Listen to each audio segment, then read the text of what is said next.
Hi అండి. ఈరోజు మనము ఎంతో రుచికరంగా ఉండే టమోటా తొక్కు ఎలా తయారు చేసుకోవాలో చూద్దామా? కడిగి తడి లేకుండా తుడిచిపెట్టుకున్న 1 కేజీ టమోటాలను ఒప్పులుగా కట్ చేసి చింతపండు వేసి ఉడికించుకోవాలి.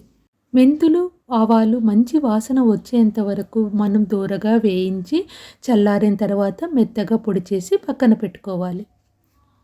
ఇప్పుడు టమోటా మెత్తగా ఉడికిపోయింది. మనం స్టవ్ ఆఫ్ చేసి టమోటాను బాగా చల్లారనిస్తాము. ఇప్పుడు ఒక మిక్సీ జార్‌లో 40 గ్రాముల ఉప్పు, 50 గ్రాముల కారం, ముందుగా రెడీ చేసి పెట్టుకున్న ఆవాలు, మెంతి పొడి, వెల్లుల్లి రెబ్బలు, చల్లార్చిన టమోటాను వేసి మనం మెత్తగా గ్రైండ్ చేసి పెట్టుకోవాలి.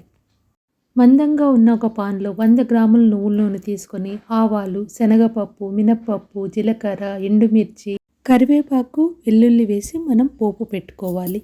ఇప్పుడు పసుపు, ఇంగువ, మనం రెడీ చేసి పెట్టుకున్న టమోటా పచ్చడి వేసి బాగా కలిపి కొద్దిసేపు వేయించుకుంటే టమోటా తొక్కు రెడీ.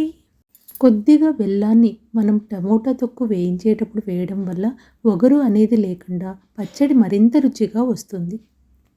వేడి వేడి అన్నం, ఇడ్లీ, దోసల్లోకి అదిరిపోయే రుచి ఇస్తుంది ఈ టమోటా తొక్కు. చాలా చాలా బాగుంటుందండి. ఖచ్చితంగా అందరూ ట్రై చేయండి.